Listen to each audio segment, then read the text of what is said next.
পালক পনির বা পালং শাকের অনেক রেসিপি খেয়েছো, কিন্তু কখনো কি এরম করে পালং শাক দিয়ে ডিমের এই রেসিপিটা খেয়েছো? অসাধারণ টেস্ট হয় খেতে। চলো রেসিপিটা দেখে নাও। একটা পাত্রে জল গরম হতে দিয়েছি। জলটা গরম হয়ে এলে তাতে ধুয়ে পরিষ্কার করে রাখা পালং শাকটা দিয়ে দেবো। এতে দিয়ে দিচ্ছি 1 চামচের মতো চিনি। চিনিটা দেওয়াতে পালং শাকের কালারটা বজায় থাকে, সেদ্ধ করার পর ফ্যাকাশে হয়ে যায় না। দিয়ে দিচ্ছি কয়েকটা রসুন আর আদা। 2 থেকে 3টি কাঁচা লঙ্কা ভেঙে দিয়ে দিলাম। 4 থেকে 5 মিনিট এটাকে সেদ্ধ করে নেব। 4 থেকে 5 মিনিট সেদ্ধ করে নিয়ে গ্যাসের ফ্লেমটা বন্ধ করে দিলাম। এবার এগুলোকে ছেঁকে তুলে নিয়ে নর্মাল জলে দিয়ে দেবো। 2 থেকে 3 মিনিট ছেড়ে দিয়ে আবার এগুলোকে জল ছেঁকে তুলে নিয়ে মিক্সির জারে দিয়ে দিচ্ছি। সব কিছু দিয়ে দিলাম। এবার এটার ফাইন পেস্ট করে নেব। এইবার আমি এখানে নিয়ে নিচ্ছি 5টে সেদ্ধ ডিম। ডিমের মধ্যে ছুরি দিয়ে এরম লম্বা করে করে চেরা লাগিয়ে দেবো। তাতে করে মশলা টেস্টটা ভিতর অবধি যাবে। দেখো সবকটা ডিমে আমি এরম করে চেরা লাগিয়ে দিলাম। তারপর কড়াইতে 2 থেকে 3 চামচ পরিমাণে সর্ষের তেল দিয়ে দিচ্ছি। তেলটা ভালো মতো গরম হয়ে এলে তাতে ডিমগুলো দিয়ে দেবো। এখানে দিয়ে দিচ্ছি সামান্য একটু লবণ, হলুদ গুঁড়ো আর সামান্য একটু লঙ্কার গুঁড়ো। 1 থেকে 2 মিনিট ডিমগুলোকে ভেজে নিয়ে তুলে নেব। ডিমগুলো তুলে নিয়ে কড়াইতে আবার বেশ কিছুটা তেল দিয়ে দিচ্ছি। আমি এই রেসিপিটায় একটু বেশি তেল ব্যবহার করছি, তোমরা চাইলে কম তেলেও এটা করে নিতে পারো। তেলটা ভালো করে গরম করে নিয়ে তাতে দিয়ে দিলাম 3টি ছোট এলাচ, 1টি বড় এলাচ, 2টি লবঙ্গ আর একটু দারচিনি।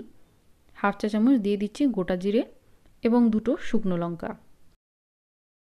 গোটা মশলাগুলোকে একটু নেড়েচেড়ে নিয়ে দিয়ে দিচ্ছি পেঁয়াজ কুচি। পেঁয়াজটা নরম হয়ে যাওয়া অবধি ভেজে নেব। 2 থেকে 3 মিনিট ভেজে নিয়ে দিয়ে দিচ্ছি 1/2 কাপ পরিমাণে টমেটোর পেস্ট।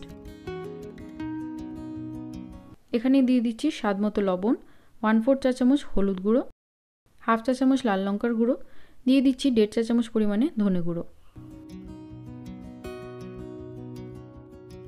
মশলাগুলোকে 2 থেকে 3 মিনিট ভেজে নিয়ে তাতে তৈরি করে রাখা পালং শাকের পেস্টটা দিয়ে দেবো। ভালো করে মিশিয়ে দিচ্ছি।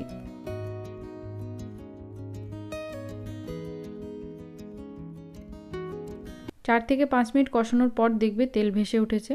এই সময় দিয়ে দেবো ভেজে রাখা ডিমগুলো।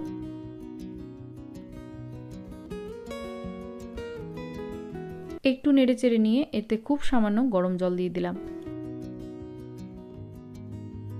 জলটা মিশিয়ে নিয়ে এটা ঢাকা দিয়ে 5 মিনিটের মতো সেদ্ধ হতে দেবো। 5 মিনিট পর ঢাকাটা সরিয়ে নিলাম। একবার ভালো করে নেড়েচেড়ে দেবো।